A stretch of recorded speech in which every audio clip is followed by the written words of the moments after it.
Good morning, Nigeria. Good morning, world. Thank you for joining us on Morning Spring today, the first one for this week. This is where we talk about critical matters, issues of public importance here, socioeconomic issues, issues around governance, citizens' participation in governance, and stakeholders' capacity and their readiness to do what is they are supposed to do, and holding government and people in government accountable. And this is why we are here speaking truth to power, critical stakeholders, especially you, distinguished Nigerians watching us across the world on your award-winning channel station, Western Spring Television, and here on channel 190 StarTimes, on StarTimes DTT, and also on our YouTube channel at Western Spring Television NG. Femi Ojo is my name. I hope you had a great weekend. I did, and now is the rest of the first day of the rest of our lives. Make it count. Happy Monday. I dare say happy Monday to the Daniel. Good morning. Yeah, good morning, Femi. Yeah. Trust you had a great weekend. Yeah, I did. Quite busy, but it was worth it. And we are back here to speak truth to power, to hold people accountable, and of course to get people talking on things that truly matter. Absolutely. Truly matter, yeah. Yeah, good morning to you, our distinguished viewers from wherever you're joining us from. Thank you once again for joining us this morning. This is Morning Spring, of course, on Western Spring Television. It's always a pleasure to have you join us. It gives me great pleasure, gives us great pleasure to know that you are always there. Like I always say, without you, we won't be here. So we do not take you for granted. Thank you for always staying with us. Daniel Emeka is my name. It is a beautiful day. It's Monday. It's the start of a new week. It's a fresh start, and it promises to be a great week. Thank you once again for joining us. So much to talk about, and usually on the program we look at headlines from major dailies and of course conversations about Nigerian people, and of course, Nigerians, and of course the state, Nigeria. Absolutely. So much. Yeah, you know, on Friday, you recall we played a clip of Yele Sowore, speaking at an event in the UK, telling them to their faces how Nigeria is not the most corrupt nation. That actually those other nations are more corrupt than Nigeria for aiding and abetting, you know, money laundering and all that. So something else came up. It seems as though Yele Sowore is saying he's been attacked by the government, that this administration is trying to silence him by trying to, his Twitter account was attacked. They actually wrote a letter, DSS wrote a letter to Twitter, asking them to, you know, ban his account. Then he said his GTB account, his bank account was frozen. And he's saying that all this is happening for no reason. But when I saw the clip, where he made some statements, I was like, okay, now it's making sense, because he went all out speaking against Mr. President. And as a citizen, as a Nigerian citizen, that's his own opinion. He talked about the fact that Nigeria is now, the way he described it, he called it renewed hopelessness. And of course, the presidency saw it as a direct attack on the president. Perhaps that's why they are going after him. He's saying the government, the administration is trying to silence him. Now, the question for me is, where should we draw the line? Exactly. Okay, you know, as a citizen of Nigeria, okay, he has the right, he has his own opinion, he has the right to speak. So the question is, should the government be clamping down on people who believe that the government is not doing well? Okay, so how do we draw the line here? To what extent can one speak out? That's a very big question, because again, it's not good for democracy. Well, according to him, he said, we are not practicing democracy, that what we are having is civil rule. And quite a lot of Nigerians agree with that what we have right here in Nigeria is not democracy. So he called it civil rule. But again, I believe we should be able to speak up and say, okay, this is how we feel, in as much as it's not causing, any public unrest, any damage to the society. So that's his own opinion. Now he's saying the government is after him, but I think we should really watch it. The government, the administration should watch it. If he has, you know, broken any law, fine, it should be made to pay for it. Of everyone, no one is above the law, actually. But if it's just him expressing his opinion, then I see no reason why the government should go after him. Right. I, for one, believe, and of course it's conventionally believed, that one of the tenets of democracy is the freedom of speech. Actually, the freedom of expression, and that sacrosanct is constitutional, is in the United Nations Charter as well. So, and the government of Nigeria is a signatory to that charter, and of course we have it in our laws that everybody have the chance to express themselves under the law. But even then, no right is absolute. It has always been said over and over. We need to make that point. But then, the beautiful thing under democracy is the fact that they will say everybody have a voice. Everybody should be involved. The minority will have their say. That's what they usually say. And the majority will have the day. But then you will know that you are spoken and you have a right to be heard. And when talking about expression, not only when you are happy, when you're not happy, you deserve the right to say it. When you think things are not being done the way it's supposed to be done, you deserve a right to say it. Not that you deserve, you have a right to say it. And, you know, it speaks to every other person, including Yele Sowore, who is a Nigerian himself, although he's a radical. And so he has this radical nature. The goal, it's those ones that are not really, they are not the usual, actually. So whatever they think, and it is who he is, actually. But then, one thing I always believe is why we have those rights, we have responsibilities as well. And so it's not just you, not just because of Yele Sowore. You know, many persons are very reckless, actually, especially on the social media. There are people who just say things because they believe you can say anything. But then the question you ask is, where do we draw the line between rights and, you know, doing the most beyond your right? But then the federal government, especially this current government, should watch it, because it's like you accusing somebody. Let me give a local analogy now. It's like somebody being accused that, oh guy, you too they cost people. I like you, but you too they cost people. And the person say, me, who lie? You know better for her. So what you have just done is to say, even when I don't see what you have done, you know, to other people, I've just asked you a question, and the first thing you do is to swear or to cause, you have just validated it. If he's saying, if one of, you know, some people have been saying, oh, the current government of the day, the leadership, the authoritarian, and it sounds abusive, or they are totalitarian, or they don't like voices of dissent and all of those things. And you now see an allegation of one of the platforms being written supposedly by an agency of the government that you should take down, you know, this person as a Twitter account. Somebody will feel, hold it. Is that not what you are trying to prove now? Are you not trying to silence the voice of this, and including Yele Sowore?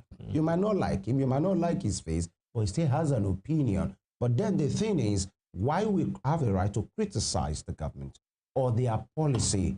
There are ways one should go about it. It doesn't have to, you don't have to, you know, rub their ego or whatever so that they will not be offended. No, somebody should speak up. The president of the day, that's President Bola Ahmed Tinubu, spoke up. He was one of those who fought for this democracy. At the time he had to leave the country, there are confirmations that he was sponsoring some of those who were on ground, and so he was always listed till now as one of the heroes of democracy in many quarters. Professor Wole Soyinka, you know, Mr. Agbakuba, and all of those persons, even till now, some of them have gone, some of them are still here with us. Government of the day should listen. So if allegations are made, the point is, where is the lie in all of these things? And against lives better, are you seeing it that way? Look into the issues instead of running after an individual. But that individual as well should know that even when you have a right, there are things you can say, there are things you cannot say, not because you cannot say, because you still have a responsibility not to cause civil unrest.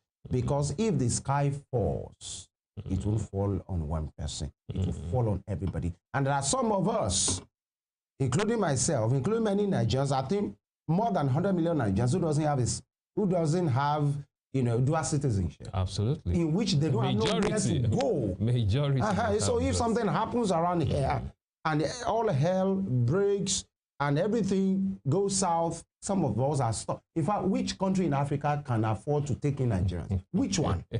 That's just You want Nigeria to overrun. That's just the thing. But then should we speak truth to power? Absolutely. And the government of the day should just be careful. Yeah. So they don't prove what some people are saying they are. Exactly. That's what democracy is all about. Yeah. There should be freedom of expression. But it's not. What's democracy without freedom of expression? So when everybody knows that, oh, the presidency, this current presidency doesn't really like anyone who says anything against you. Even when and we have spoken about their foot soldiers before. Yeah. Some things are not taken by the leader, although you can't excuse him. Yeah. But so he need to rein in. Absolutely. Some of those people are trying to please. Yeah, because you can't claim ignorance that's when your voice are working. Even when you have not sent them, if you have not taken, and the president said on June 12th, he said, let them abuse me. He said it. We have the video in which he said, I will not. He even said he doesn't check social media again. They have abused me, tired. He said he doesn't check it. He even said he's a Democrat. Let them say it. But Femi, if you ask me sincerely, he's not, President Bola Ahmed Tinubu has not been really abused by Nigerians. If you compare criticisms for him with that of, past presidents like Buhari or Goodluck, let me use Goodluck Ebele Jonathan. Yeah. I mean, Goodluck Jonathan was very civil. I mean, very nice. He was a nice guy. That's a problem. That's one of the problems. Some people would say that he was too nice. He was a nice guy. So he allowed people to speak. But now... And some of them who criticize them, and this is verifiable, many of them who criticize him belong to this ruling party. Absolutely. That's the point. Yeah. Some of them, I know somebody who said he will get 2 dogs, he will name one Goodluck, he will name the other one Jonathan. And these are some of the supporters of this government when they were in the opposition. And now if you say anything, they called him clueless. Now if you say anything against President Bola Ahmed Tinubu, you see how his supporters, without even waiting to look at the substance of what you are saying, without thinking it through. There are some of their old tweets, some pre-2015 tweets that are horrible, and they are the ones that were posted by some of the members of this current ruling party. So if actually the table is turning because you are in power now, please hold it. But then citizens have responsibility. Yeah, we need Nigerians to think critically. That's the point. Think critically before you act. Think it. Actually, we have so much to talk about, especially on the education sector. Again, about heavy politics here and the institution right now, not just the parties alone, the institutions. Many persons are fearing with the pressure that we currently have. The umpire, will they bend? Will they crack under heavy pressure from stakeholders, including politicians? But first, we have headlines from our major dailies. Stay with us.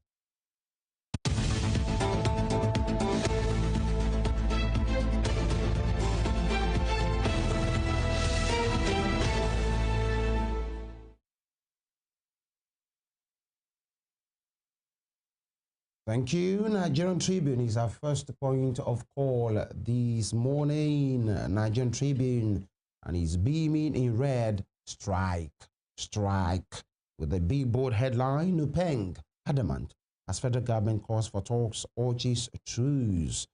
And riders, Petro to join strike. Ipman, national leadership distances herself from strike, which many persons are saying maybe it must start today on, some industry players having an issue with Dangote and his plans to go ahead with the,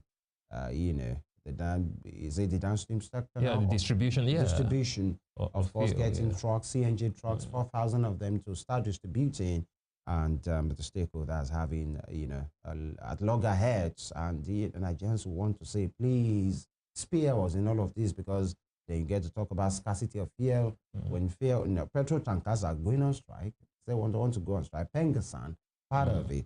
Petron are joining. Only, I think Ipman have distanced themselves. And so that sector should not be destroyed. And Ipman actually, they have a very good, reason for that. They are saying they cannot reach all the nooks and crannies of the nation. That you have someone who is willing to do that. So why are you kicking against him? Exactly. They are willing. Yeah. So he's offering discounts. He's offering free delivery. It will be good for the people, for the consumers.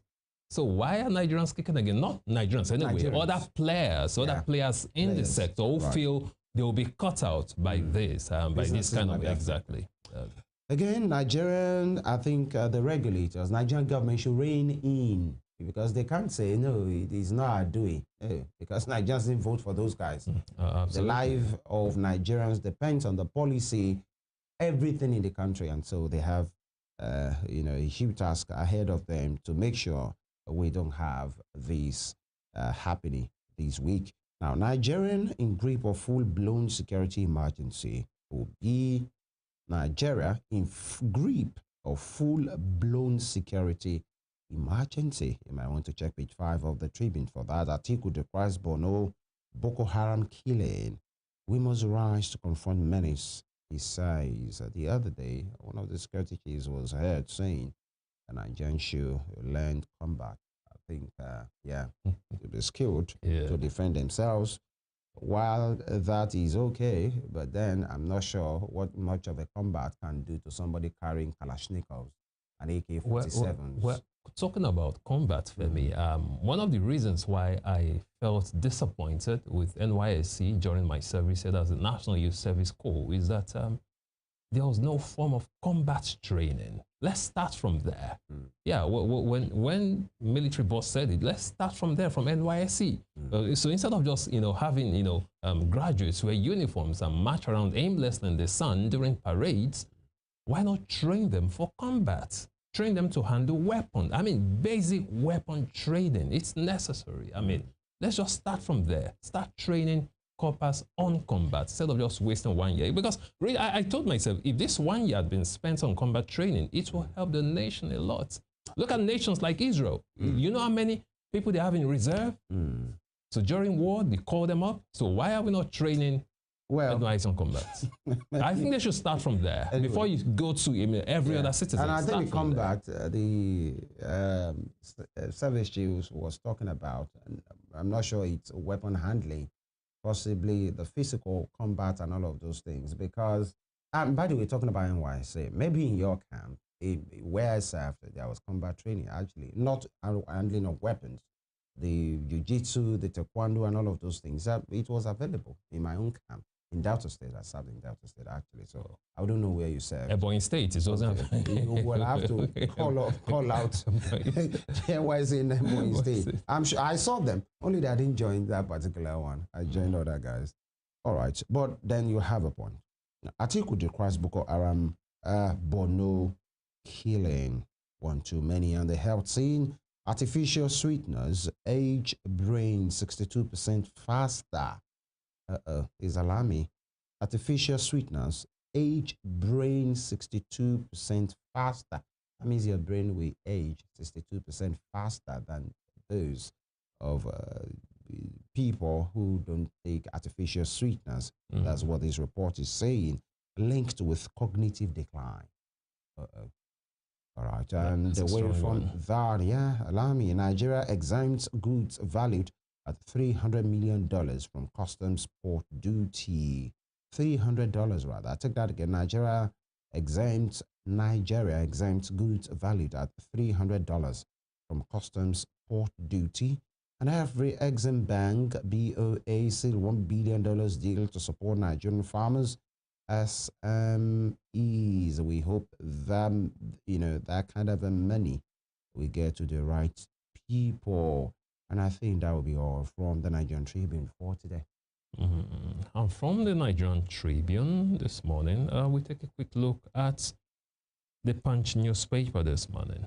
On the front page of the Punch newspaper, Union insists on strike, meets FG others today. Nupeng versus Dangote. Union insists on strike, meets federal government others today. With a rider, Labour Minister begs Union to shelve industrial action. Marketers vow to shut filling stations. Marketers vow to shut filling stations, I beg your pardon. Back Nupeng. I'll take that again. Labour Minister begs Union to shelve industrial action. Marketers vow to shut filling stations. Back Nupeng. Marketers are backing Nupeng and they're planning to shut down filling stations. That will not be good for Nigerians. You can read up that story on page 21, because at the end of the day, when they shut filling stations, you know what happens next. Fuel scarcity Before you know it, the whole place is on lockdown. Yeah. And the suffering, the real suffering, start to trickle and the down to ripple the effect people. trickles to everything. Absolutely. You know, this is Nigeria. Yeah. From the commuters to prices of goods to farmers in the market to everything, even rent. And cost of transportation will go up. That's why I talked about it never commuters. goes back. Yeah, that's it. It never goes back. Quite unfortunate. Let's just hope they resolve that as fast as possible. Away from that, moving to the top strip of the Punch newspaper this morning. Lending rates may fall as inflation eases. That's coming from the Central Bank of Nigeria. Lending rates may fall as inflation eases. You can read of that story on page 30. Away from that, I'm moving towards the bottom strip now. Natasha to resume Senate after London trip. Natasha to resume Senate after London trip. That's coming from lawyer. You can read of that story on page 14, talking about embattled, or should I say suspended Senator Natasha. Let me say suspended. Suspended Senator Natasha, representing Kogi Central, I guess, yeah. She's planning to resume, of course. A 6-month suspension should have elapsed by then, I believe so. Away from that, and below that, we have another story. Naira strengthens to 1,514 Naira per dollar. Nears 5-month high. Naira strengthens to 1,514 per dollar. Nears 5-month high. You can read of that story on page 23. But if you ask me, there is absolutely nothing to celebrate here. And here's why I'm saying this. Where did we start from? That's the big question. Yeah. Where was the Naira when this administration took over? Because if you're celebrating 1,514 when you started at around 400 and something Naira, then you're not being sincere. So that's just the point. So the Naira is still in a terrible state. It is what it is, and we need to do better. And that'll be all from the front page of the Punch newspaper this morning. All right, from the Punch, and looking at the Punch as well, you see this big edifice on fire. Ukrainian government building in Kiev, and I think it's still part of the Russian invasion on Ukraine. Yeah, they struck a government building for the first time since the war started, for the first time. That's another dimension. Yeah, that's a new escalation right there. All right, away from the Punch, let's look at the Daily Trust. Schools resume amid biting economy. Schools resume. Some schools resuming today, some next week, or the next few weeks. Schools resume amid biting economy.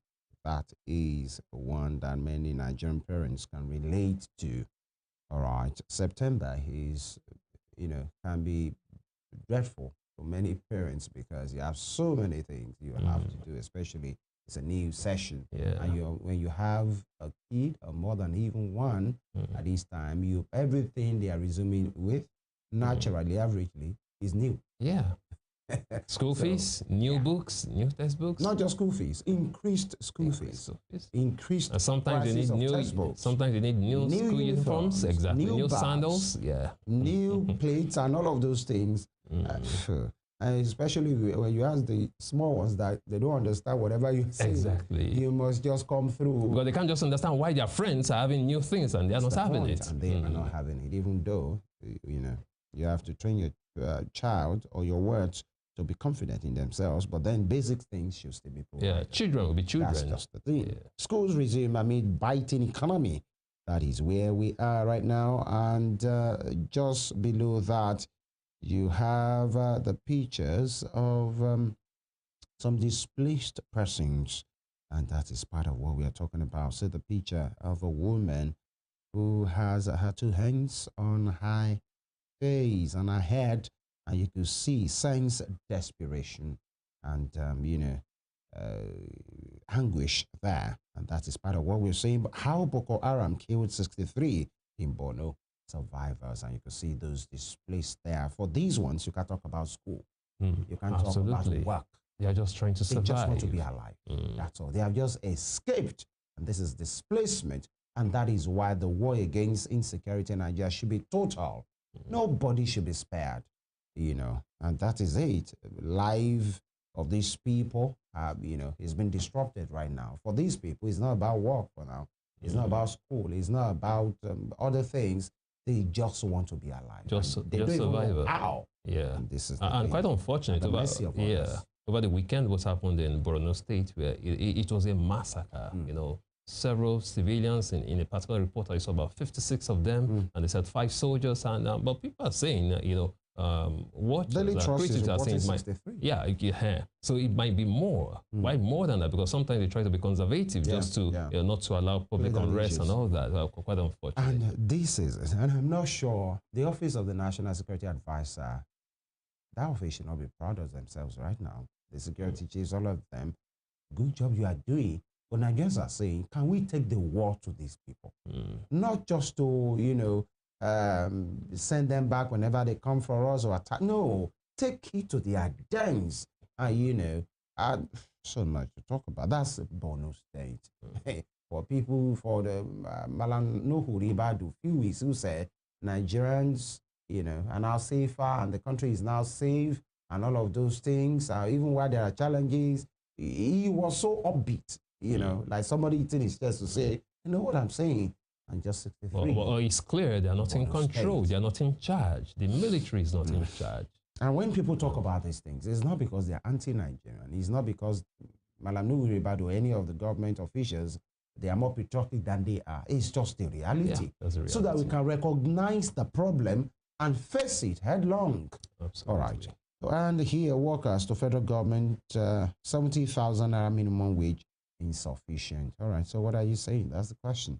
And fierce scarcity looms as tanker drivers begin strike today. Federal government threatens X over anti-Tinubu post. Showore vows resistance. And gunmen killed 23 in Katsina, Kaduna, Plateau, Kwara, Niger. All of those states, northern states.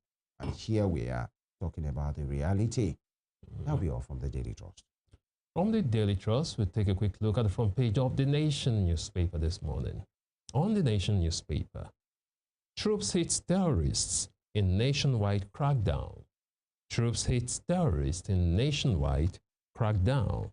With a rider, bandit commander, others killed. Woman terror suspect arrested. Victims rescued. You can read about that story starting from the front page of The Nation newspaper this morning. Here we have, the military talking about some gains. But again, when the losses outweigh the gains, then we should be worried. Occasionally we have pockets of successes on the part of the military, but overall, the losses are outweighing the gains, and that's our concern. Away from that, moving to the top strip of The Nation newspaper this morning. Why Lagos, Abuja, top destinations for FDI. I beg your pardon, I almost said PDP. Why Lagos, Abuja, top destinations for FDI? That's foreign direct investment.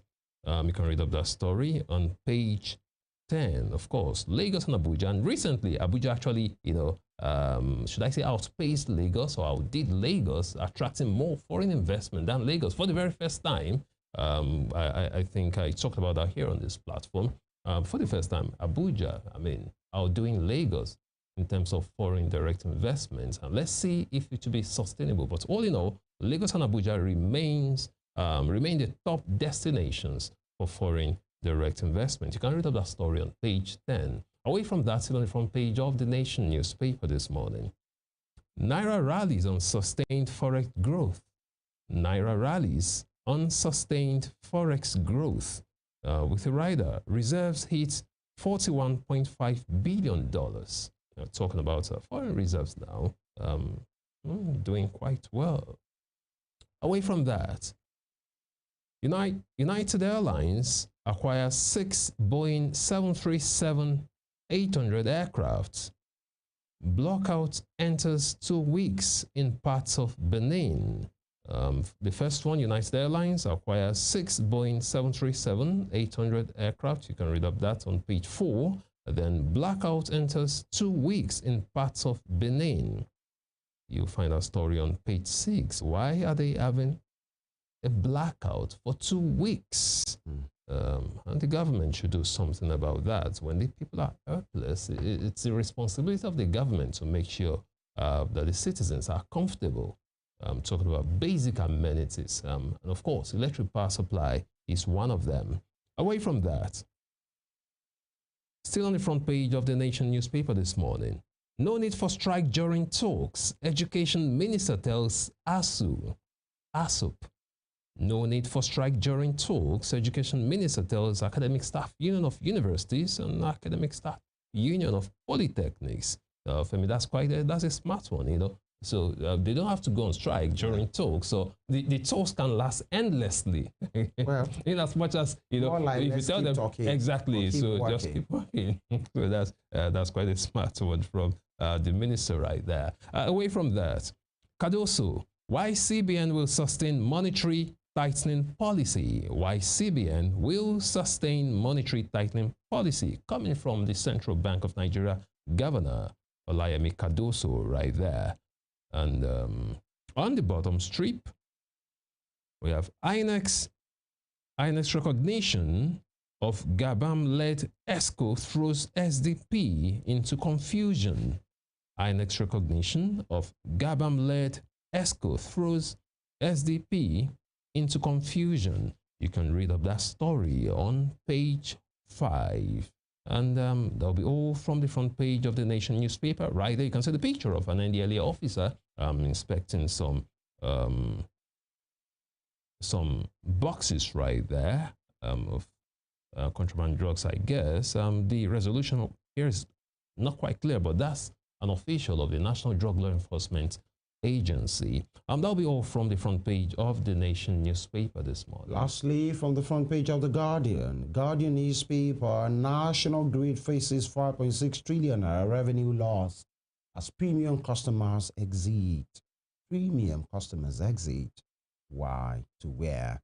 Away from that, invoice settlement and power sector subsidy still on that bold headline about National Grid facing 5.6 trillion revenue loss as premium customers exit. And attached to that is invoice settlement and power sector subsidies overview.